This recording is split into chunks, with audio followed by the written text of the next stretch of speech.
Hindi madaling maabot ang bayan ng Agutaya sa Palawan. May biyahe sa kalsada. Dalawang sakay ng eroplano. Pagkatapos, ilang oras magpapalaot.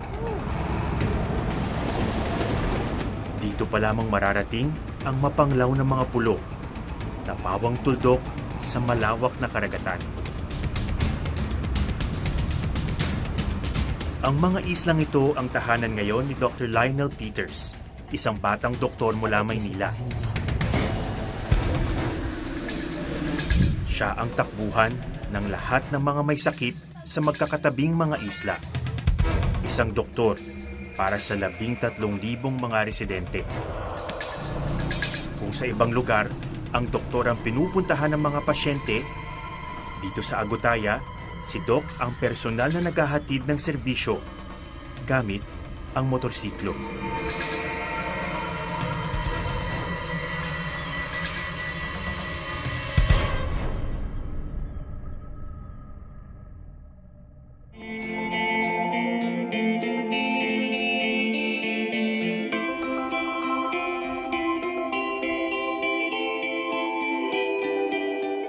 Hindi naman mahirap hanapin si Doc Lionel o mas kilala sa tawag na Doc Lai sa Agutaya. Siya lang kasi ang doktor dito. Doc Lai! Hi, Kamusta? okay naman. Anong lakad mo ngayong araw? May mga bibisitahin na pasyente. So, dito sa magkabilang barangay, mayroon tayo ditong 5 mainland barangays dito sa Agutaya.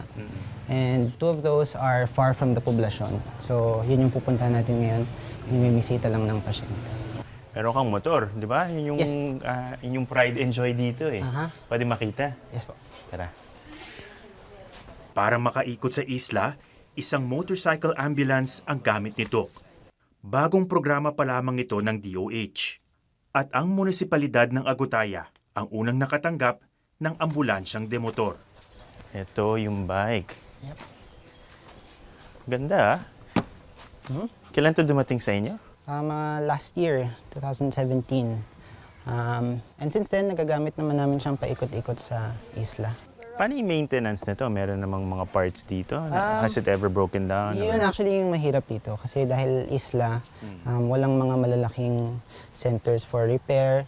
So yung isang motorcycle ambulance na dinonate actually sa amin ay currently hindi namin magamit dahil walang marunong mag-repair ng ganyan ka-advanced na Nako, yun nga ang vehicle. problema. Okay. Ikot tayo, Doc. Gusto mo? Okay.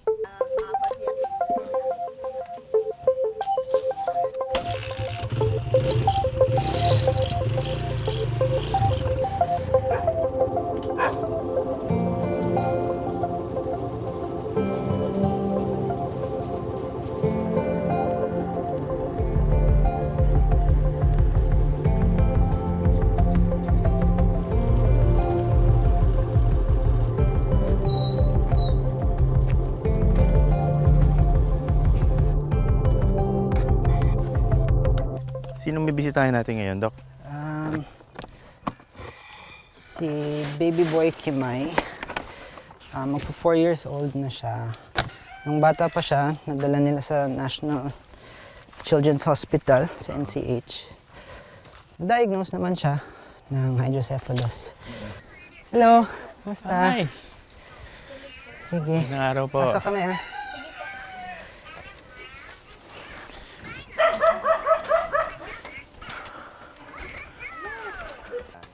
Kamusta, Dave? Yan ko lang siya, ha? Hindi. So, yan. Ito, ha? Ascorbic acid. Once a day lang yan siya.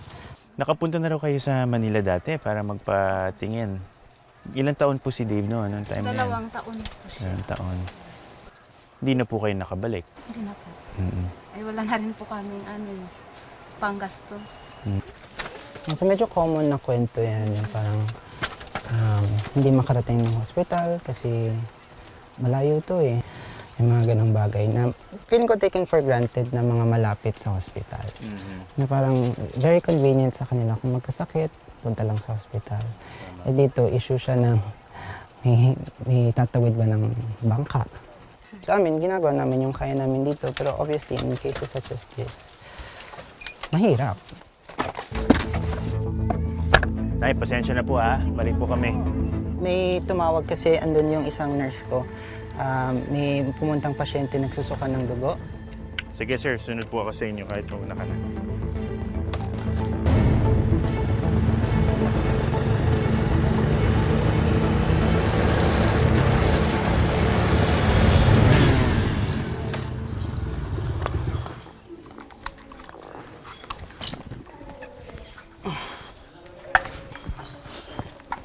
Kumusta? Nagsuka ka? Anong oras?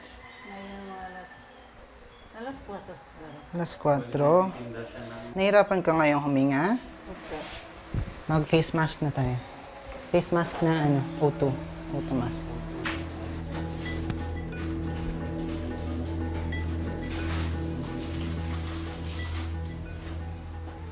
May sakit na tuberculosis o TB si Nanay Dorenda. At dahil matagal na siyang hindi nagpapagamot, lumala na ang kanyang lagay. Ano nangyari, Dok? So, si nanay kanina ay nagtitinda sa kalye. Tapos, bigla siyang nagsuka ng dugo. Mga kalahating baso ng dugo. Tapos, hinimatay. Parang nanghina. Tapos, dinala dito. Unfortunately, hindi pa siya nag-follow up para doon sa pag-start ng gamot.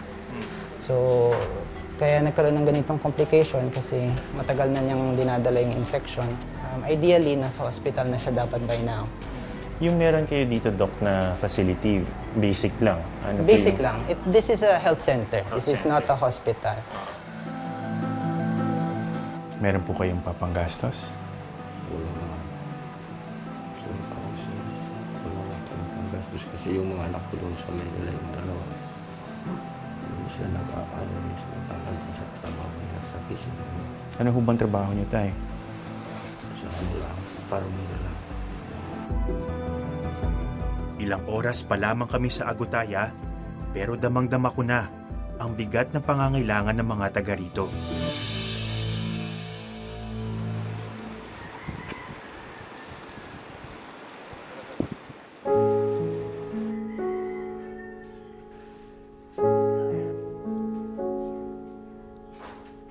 Kamusta po pakiramdam niyo? Kung kumpara po kahapon?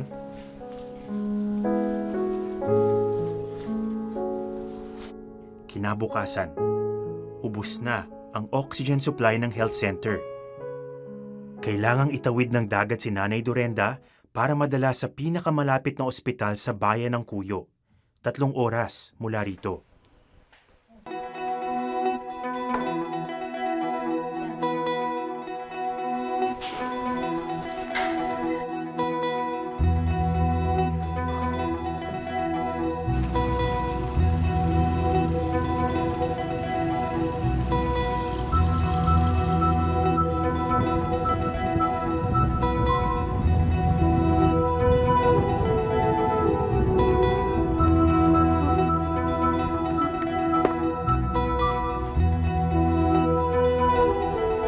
Ingat ah.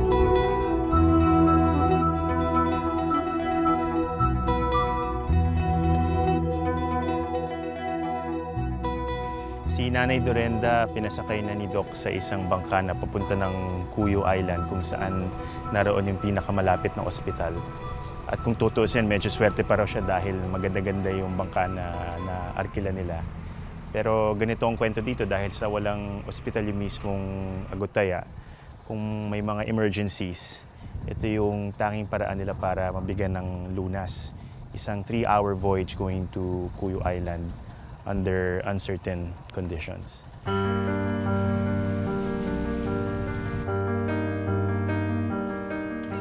Nagsisimula pa lamang ang araw ni Doc Lai. Muli naming binisita ang kanyang mga pasyente na walang kakayahang magpunta sa health center.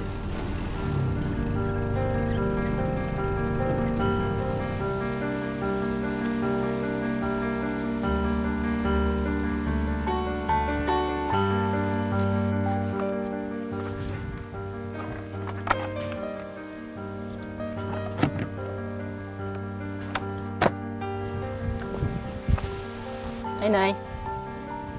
Basta, Dito na naman kami. ayan. Ano po ang ano niya? Ano po ang ginagawa niya buong araw? Dahil hindi naman siya pwedeng lumabas ng bahay. Nanonood po ng TV, tapos ginagaya niya yung mga salita sa sa cartoons. Malikot, nag-ikot-ikot sa higaan. Yun lang po. Pakikwento po sa akin yung nung una pong pinanganak si Dave. Alam niyo na po na meron siyang Opo, nadetect Problema. po agad sa kuyo, sa ultrasound po, 9 na buwan. Siya, inborn talaga. Malaki yung ulo daw, tapos may tubig daw. Sabi, ipagamot namin. Yung sa co-op hospital po, hindi sa amin ng 100,000. Tapos dalhin daw po sa Maynila. Wala po kaming pera, inuwi namin po dito.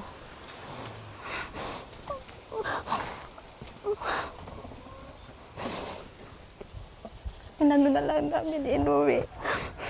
Kasi wala kaming pang tustos. Kaya na planuhan ko na lang po na huwag nang ipagamot. Alagaan ko na lang kasi malikusin naman po siya. Ano ang mangyayari ngayon sa kanya na nandito lang siya sa bahay? Kung ganyan, kung hindi siya nagagamot ng yung dapat, tutuloy-tuloy lang yung paglaki ng ulo. And in the long run, pwedeng magkaroon ng mga complications kapag na-compress masyado yung brain. So, magpo-progress lang siya. Pag sinabi natin magpo-progress, I'm sorry for being blunt, ano? Ikamamatay ba nung bata? Yeah, it's likely. Alam po ng parents. Mukhang malinaw sa kanila. Ay, Gaano man ang pagpupursige ni Doc Lai, marami sa kanyang mga pasyente hindi magagamot sa islang ito kung saan kulang ang mga pasilidad.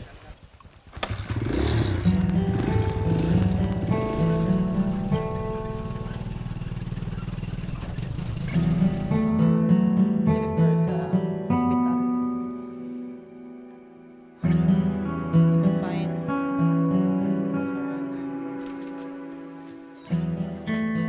Si Tatay Reynaldo may malaking bukol sa kanyang lalamunan. Magandang araw po. Na-confine sila. May nakitang mass, suspected cancer. So yun, may mga in-offer na treatments. Kaya lang, nung nandun sila sa hospital, nakita nila na mukhang hindi kakayanin ng pondo. Tama ba, Tay? So ano po ang, kumbaga yung care na binibigay natin ngayon kay tatay? Yun, kung halimbawa may mga nararamdaman siya, inaagapan na lang natin ng kung anong meron tayo. Hindi po kayang gamutin yung cancer. Hindi siya kayang gamutin sa level natin. Kamusta po si tatay? Ano po ang kanyang nararamdaman? At Yung kuha niya, hindi makakain ang kanin. Dapat yung kanina ka, dito sa kuha niya, lalamunan. nahaharangan po ng bukol. Oh, Gaano katagal na po ito? takal na, mga 3 taon na yan. Nakakatulog po ba kayo? Hindi na masyado. Kunti lang. Konti lang.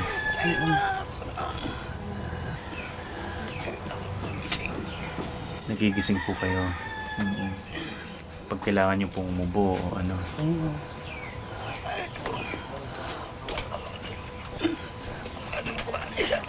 Ilang oras? Isang oras pa. May plema. Kailangan ilabas.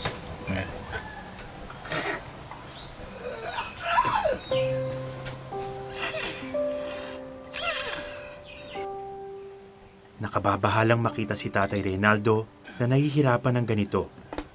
Napafrustrate ako minsan dahil alam mo yung kung anong kailangan gawin.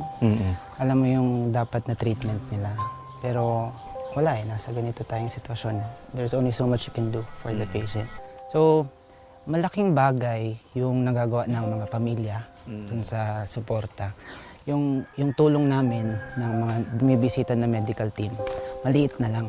Kasi kumbaga yung pag-aalaga nila doon sa pasyente, yun yung mahalaga.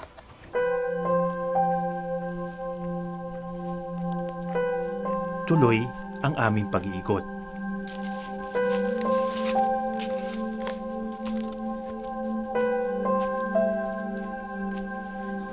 Hello. Kamusta, Nay? Ang 31 anyos na si Mercy may cerebral palsy.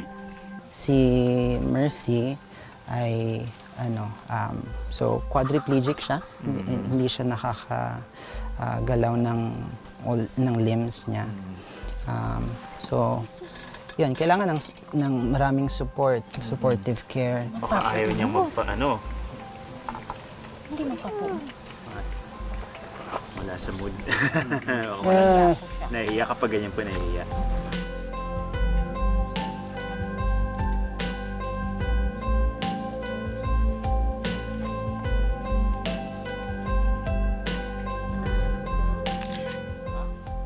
Ang buong buhay ni Nanay Zuzita nakatuon sa pag-aalaga sa kanyang bunso. Isang taon, 1,000 magkasya sa aming dalawa. Hindi. Naghalaga ako ng baka sa manok. Minsan nagkaingin din ako ng maliit na kakaya kong alisan ng damo. Yun lang, trabaho ko. Iniiwanan ko siyang dito. Walang kasama. Walang kasama. Ang kasama niya, radyo lang. Diyos na lang nakakaalam sa amin. Kahit ganito lang ako. Ang kawawa kung mamatay na ako, wala na. Walang mag-alaga sa kanya. Madalang may bumibisita kay Mercy, kaya medyo nahihiya siya sa aming grupo noong umpisa. Pagod ka na ba? Pagod na? Dahil sa kanyang sakit, ang bahay na ito na ang buong mundo ng dalaga. Kaya naisip ko siyang ipasyal sa pamamagitan ng mga litratong kuha ko sa isla at sa iba pang lugar.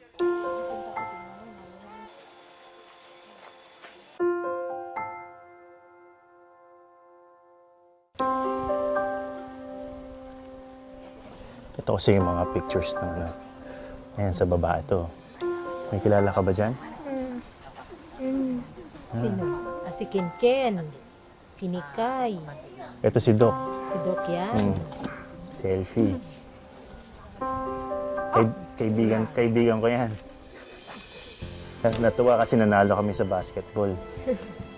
So, pag naman nagbibisita tayo sa mga pasyente, hindi lang naman siya para magbigay ng gamot. Parang pagpapakita lang din na there's someone out there for. Yan. At lalong nagiging mahalaga na nandito si Doc sa mga panahong lumalakas ang pagdaing ng kanyang mga pasyente. Kung masakit yung tagiliran niya,